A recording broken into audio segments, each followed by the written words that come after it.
दोस्तों, महाभारत के युद्ध का 18वां दिन इतिहास का सबसे भीषण युद्ध होने वाला था, जिसका इंतजार कुरुक्षेत्र की भूमि लंबे समय से कर रही थी।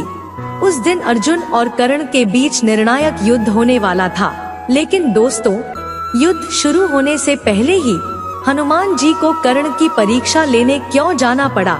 आइए जानते हैं इस रहस्य को। महाभारत के युद्ध का 17वां दिन था। उस दिन अर्जुन और कर्ण के बीच भयंकर युद्ध हुआ। इस युद्ध में कर्ण ने कई बार अर्जुन को हराया।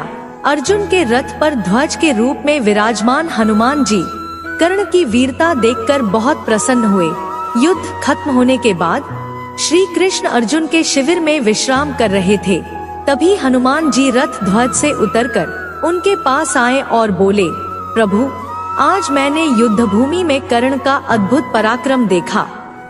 वह सचमुच एक महान योद्धा है। उसके साहस और युद्ध कला से मैं बहुत प्रभावित हूँ। लेकिन प्रभु, अब मैं यह जानना चाहता हूँ कि क्या उसका मनोबल भी उतना ही मजबूत है जितना उसका शौर्य? क्योंकि असली योद्धा वही होता है जो बल और साहस के साथ साथ धैर्य और आत्मबल में भी अटल हो। श्री कृष्ण मुस्कुराए और हनुमान जी को कर्ण को परखने की अनुमति दे दी। हनुमान जी ने वृद्ध वानर का रूप धारण किया। उनका शरीर धूल मिट्टी से ढका हुआ था, आंखों में चमक थी और हाथ में एक साधारण लकड़ी की लाठी थी। रात के समय वे कर्ण के पास पहुँचे। उस समय कर्ण अपने रथ के पास खड़े थे और अस्त्र शस्त्र की तैयारी कर रहे थे। उनकी आंखों में आत्मविश्वास था, लेकिन भीतर हल्का संदेह भी झलक रहा था। वे सोच रहे थे कि इस युद्ध में उन्होंने बहुत कुछ खो दिया है, अपना भाई, अपनी माता, सम्मान और मित्रता निभाने के लिए अधर्म के साथ खड़े रहना। तभी हनुमान जी उसके पास आए और बोले, वीर योद्धा, क्या आप कर्ण हैं? कर्ण ने सिर झुकाकर उत्तर दिया, हाँ, मैं ही कर्ण हूँ। बताइए, मैं आपकी क्या सेवा कर सकता हूँ? हनुमान जी मुस्कुराए और बोले, यह सेवा नहीं, बल्कि एक छोटी सी परीक्षा है। कल तुम्हारा निर्णायक युद्ध अर्जुन से होगा। मैं देखना चाहता हूँ कि तुम सच्चे वीर हो या नहीं। कर्ण विनम्रता से बोले, हे महाशय, बताइए मुझे क्या करना होगा? हनुमान जी बोले, मैं बहुत दूर से आया हूँ और मेरी यह वृद्ध काया थक गई है। जरा अपना रथ जमीन पर झुका दो ताकि मैं इस पर बैठकर विश्राम कर सकूं। कर्ण ने हनुमान जी को वृद्ध वानर समझकर मुस्कुराते हुए बोले, हे महाशय, यह मेरे लिए तो केवल एक छोटा सा कार्य है। इतना कहकर कर्ण ने अपना रथ जमीन पर झुका दिया और उन्हें बैठने दिया। लेकिन जब उसने रथ उठाने की कोशिश की, वह उठ नहीं पाया। कर्ण ने पूरी ताकत लगा दी, बार बार प्रयास किया, लेकिन रथ अपनी जगह से हिला तक नहीं। कर्ण पसीने से लथपथ हो गए, सांसें तेज हो गई और कर्ण थककर रुक गए।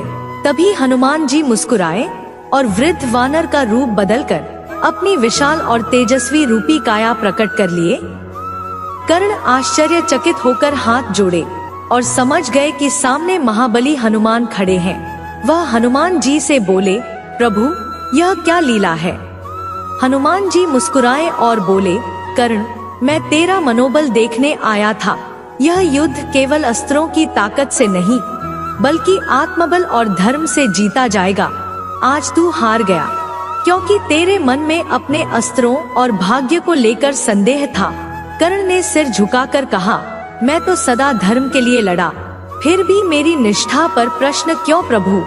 हनुमान जी गंभीर स्वर में बोले, तू वीर है, इसमें कोई संदेह नहीं है, लेकिन जब तू अधर्म के साथ खड़ा होता है, तब तेरा बल भी तुझसे दूर हो जाता है। मैं अर्जुन के रथ पर ध्वज के रूप में हूँ, लेकिन आज तेरे समक्ष आया हूँ। मैंने आज रणभूमि में तेरा पराक्रम देखा।